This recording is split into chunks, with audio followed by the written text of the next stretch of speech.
மேம்படுத்தப்பட்ட சமூக பொருளாதார வளர்ச்சியை அடைய மக்களுக்கு வழிகாட்டுவதே மக்கள் நீதி மையத்தின் முதன்மை பணி.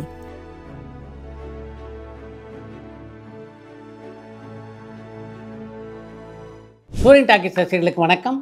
வாங்க லென்ஸ் நிகழ்ச்சிக்கு போகலாம்.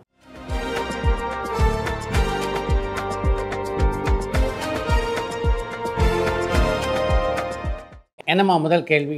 வேட்டையன் திரைப்படத்துக்கு அடுத்து இயக்குனர் ஞானவேல் ஏன் தன்னுடைய அடுத்த படத்துக்கான அப்டேட் இன்னும் வெளியிடாம இருக்காருன்னு நெல்லையில இருந்து ஐயப்பன் கேட்டிருக்காங்க.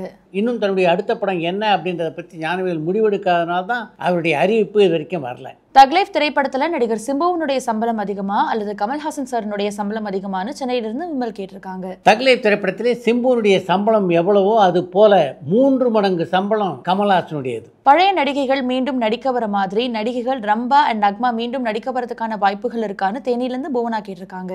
நல்ல கதாபாத்திரங்கள் அமைந்தால் நடிக்க தயார் என்று ரம்பா ஏற்கனவே பொதுவெளியில் அறிவித்து விட்டார். இப்போ அப்படிப்பட்ட கதாபாத்திரங்களை எதிர்நோக்கித்தான் அவர் காத்து கொண்டிருக்கிறார். ஆனால் நக்மாவை பொறுத்த வரைக்கும் மீண்டும் நடிக்க வருகின்ற எண்ணம் அவருக்கு இருப்பதாக தெரியல. கமல்ஹாசன் சார்னுடைய மொழி சர்ச்சையினால சூப்பர் ஸ்டார் ரஜினிகாந்த் சார்னுடைய படங்களுக்கு கர்நாடகால பிரச்சனை வருமானு திருச்சியிலிருந்து ரவி கேட்டிருக்காங்க. கமல்ஹாசனுடைய மொழி சர்ச்சையால் ரஜினிகாந்துடைய திரைப்படங்களுக்கு கர்நாடகாவில் எப்படி பிரச்சனை வரும்?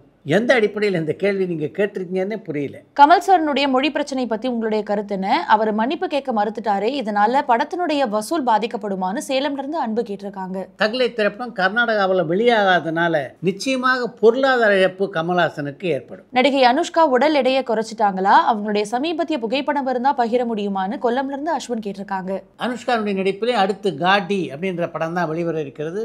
அந்த படத்தினுடைய டீசர் சமீபத்தில் வெளியாக இருக்கிறது. அதை பார்த்தீங்கன்னாவே அனுஷ்கா எந்த அளவு தன்னுடைய உடலை குறைத்திருக்கிறார் என்பதை நீங்க தெரிந்து கொள்ளலாம். மனுஷி படம் வெளியாகிறதுல என்ன சிக்கல்னு அம்பத்தூர்ல இருந்து சங்கர் கேட்டிருக்காங்க. மனுஷி திரைப்படம் தணிக்கைக்கு அனுப்பப்பட்ட போது இந்த படத்துக்கு தணிக்கை சான்றிதழ் வழங்க முடியாது அப்படின்னு ஒற்றை வரியிலே அந்த படத்தினுடைய இயக்குனரான கோபி நாயனாருக்கு சொல்லிவிட்டார்கள். எதனால் அந்த படத்துக்கு தடை, என்னென்ன காட்சிகளால் அந்த படத்துக்கு தடை விதிக்க வேண்டிய சூழ்நிலை ஏற்பட்டிருக்கிறது அப்படின்றத பற்றியெல்லாம் தணிக்கை அதிகாரிகள் அவருக்கு விளக்கமாக சொன்னதாக தெரியல. அந்த பிரச்சனைகளை தீர்ப்பதற்காகத்தான் இப்ப அந்த படத்தினுடைய தயாரிப்பாளரான வெற்றிமாறன் நீதிமன்றத்தை நாடி இருக்கிறார். பிசாசு பார்ட் 2 திரைப்படம் வெளியாகிறதுக்குள்ளேயே மிஷ்கின் சார் ட்ரெயின் படத்தினுடைய படப்பிடிப்புக்கு போயிட்டாரே, இது எதனாலன்னு திருப்பூர்ல இருந்து ராஜ் கேட்டிருக்காங்க. பிசாசு 2 திரைப்படம் சம்பந்தப்பட்ட எல்லா பணிகளையும் மிஷ்கின் முடித்து எத்தனை மாதங்கள் ஆகிறது அப்படின்றது உங்களுக்கே நல்லா தெரியும். அப்படி இருந்தும் இது வரைக்கும் அந்த படம் வெளிவரலைன்னா அதுக்கு பின்னாலே இருக்கின்ற சில பொருளாதார சிக்கல்களும் பிரச்சனைகளும் தான் அதுக்கு முக்கியமான காரணம். இப்போதைக்கு அந்த படம் வெளியாகாது அப்படின்னு மிஷ்கினுக்கு நல்லா தெரியும். அதன் காரணமாகத்தான்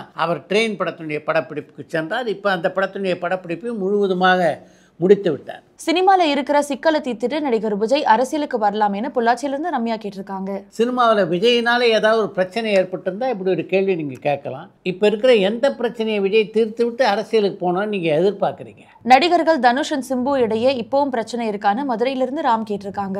தனுஷுக்கும் சிம்புவுக்கும் இடையே இருந்த பிரச்சனை எப்போதோ தெரிந்து விட்டது. இப்போ அவங்க 2 பேருமே நல்ல நண்பர்கள் தான். வசூல் ராஜா எம்பிபிஎஸ், பம்மல் கே சம்பந்தம் மாதிரியான காமெடி டிராமா திரைப்படங்கள்ல உலகநாயகன் கமல்ஹாசன் சார் மீண்டும் நடிக்கிறதுக்கான வாய்ப்புகளே இல்லையான்னு காரைக்குடியிலிருந்து அருண் கேட்டிருக்காங்க.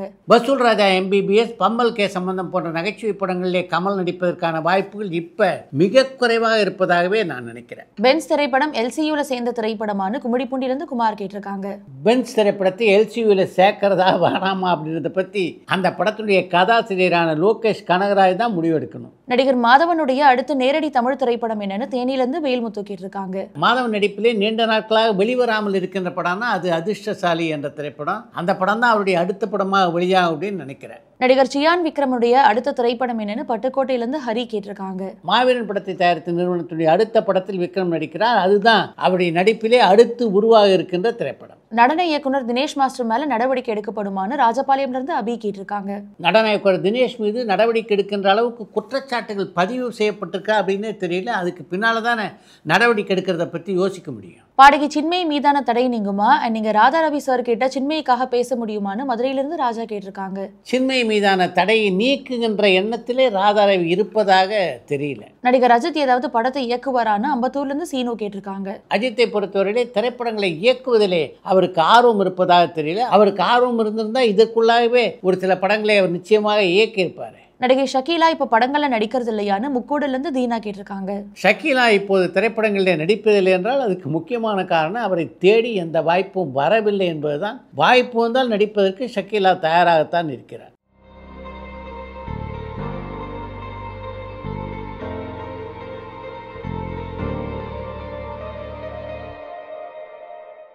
சீன ஜப்பான் படங்கள் முன்ன மாதிரி தமிழ்ல வர்றதுலயே இதுக்கான காரணம் என்னன்னு சிவகாசியிலிருந்து குமரகுரு கேட்டிருக்காங்க. முன்னெல்லாம் கூட பார்த்தீங்கன்னா ஜப்பானிய மொழி படங்கள் தமிழ் அதிகமாக வந்ததில்லை. சீன மொழி படங்கள் ஓரிரு படங்கள் அவ்வப்போது வெளிவரும். இப்போ ஓடிடியிலே எல்லா மொழி படங்களையும் பார்க்கின்ற வாய்ப்புகள் வந்துட்டதுனால அது போன்ற படங்கள் தமிழ் அதிகமாக வெளியாவதில்லை. அடுத்து இன்று ஒரு தகவல். இந்த சினிமா உலகத்திலே ஒவ்வொரு காலகட்டத்தில் ஒவ்வொரு மனிதர் என்னை ஆச்சரியப்படுத்துவார். அப்படி சமீபத்தில் என்னை ஆச்சரியப்படுத்திய ஒரு நபர்னா அது இயக்குனர் விக்ரமன். அண்மையிலே நம்முடைய சாய் விசித்ரா நிகழ்ச்சியில் தயாரிப்பாளரும் பல திரைப்படங்களுக்கு தயாரிப்பு நிர்வாகியாக பணியாற்றியவருமான ராம்வாசுனுடைய நேர்காணல் இடம்பெற்றது. அந்த நேர்காணலின் போது மரியாதை படத்தினுடைய படப்பிடிப்பின் போது எனக்கும் அந்த படத்தினுடைய இயக்குனரான விக்ரமனுக்கும் இடையே மிகப்பெரிய தகராறு ஏற்பட்டது. அந்த தகராறெல்லாம் தீர்த்து வைப்பதற்கு விஜயகாந்த் படாத பாடுபட்டார். அந்த படத்தினுடைய படப்பிடிப்பு வெளிநாட்டில் நடைபெற்ற போது எங்கள் 2 பேருக்கும் இடையிலே ஒரு மத்தியஸ்தராக இருந்து செயல்பட்டவர் அவர்தான் என்றெல்லாம் குறிப்பிட்டிருந்தார் ராம்வாஸ். அந்த பேட்டி வெளியான மறுநாள் இயக்குனர் விக்ரமனிடமிருந்து எனக்கு ஃபோன் இருந்தது. ராம்வாசுடைய நேர்காணலில் நான் பார்த்தேன் அப்படின்னு விக்ரமன் தொடங்கிய உடனே நிச்சயமாக அந்த பேட்டியிலே ராம்வாசு சொன்னதை பற்றி தான் அவர் பேச போகிறார் அப்படின்னு தான் நான் நினச்சிக்கிட்டு இருந்தேன். ஆனால் அதற்கு மாறாக விக்ரமன் எனக்கு ராம்வாசுடைய நம்பரை கொஞ்சம் கொடுக்க முடியுமா என்று கேட்டார். எதுக்காக ராம்வாசுடைய நம்பரை கேட்குறீங்க என்று நான் அவரை கேட்டபோது, மரியாதை திரைப்படத்தினுடைய படப்பிடிப்பின் போது நான் அவர் ஏதோ காயப்படுத்துகிற மாதிரி பேசியிருப்பேன் போல தெரியுது, அவர் அந்த வருத்தத்தில் இருக்கார் அப்படின்றத உங்களுடைய நேர்காணலை பார்த்து நான் புரிஞ்சுக்கிட்டேன், அதனால் அவருக்கு ஃபோன் பண்ணி ஒரு சாரி சொல்லலான் இருக்கேன் என்றார் விக்ரமன். விக்ரமன் ஒரு சிறந்த இயக்குனர் என்பது எல்லோரும் அறிந்த விஷயம். அன்றைக்கு அவர் பேசியதிலிருந்து மனிதாபிமானத்திலும் அவர் எப்படிப்பட்ட ஒரு உயர்ந்த மனிதராக இருக்கிறார் என்பதை புரிந்து கொள்ளக்கூடிய வாய்ப்பு எனக்கு கிடைத்தது என்றே சொல்ல வேண்டும். நீங்கள் தமிழில் ஒர்க் பண்ண முதல் திரைப்படம் ஹானஸ்ட் சார்ஜ் தான். விஜயகாந்த் சார் கூட ஒர்க் பண்ணது வந்து பயங்கரமான எக்ஸ்பீரியன்ஸ். ரொம்ப ஹம்பிளான ஒரு மனுஷன். ஆமாம், அவருக்கு வந்து நாங்கள் எடுத்ததெல்லாம் ரொம்ப பிடிச்சது. ஒரு நாள் அவர் ரூமுக்கு போனபோது ஹிந்தி போனபோது எனக்கு எப்போ டிஃப்ரென்ஸ் வந்தால் தில் சாத்தாயான்னு ஒரு படம் பண்ண படம். அந்த படம் தான் முதல் முறையாக அமீர் கான் வந்து ஹிந்தி படங்களுடைய மிக முக்கியமான நட்சத்திரமான அமிதாப் பச்சனோட பணியாற்றிருக்கீங்க. மேஜர் சாப்னு ஒரு படம் பண்ணீங்க. ஆமாம், நான் அப்போ ஹாலிடே இன் ஹோட்டலில் தான் இருந்தேங்க. அமிதாப் பச்சன் வீட்டு பக்கத்தில். அவர் அப்போ தான் அமெரிக்காவில் திரும்பி வந்தார். எனக்கு அது வரைக்கும் ஹோட்டலில் எவனும் மதிக்கவே இல்லை.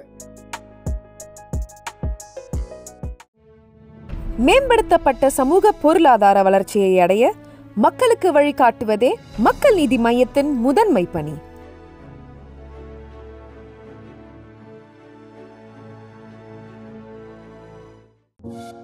பரபரப்பான சினிமா செய்திகள், நட்சத்திரங்களின் பேட்டிகள், சினிமா வரலாறு ஆகியவற்றை பார்க்கவும் படிக்கவும் உங்களுக்கான இணையதளம் tourantalkies.co.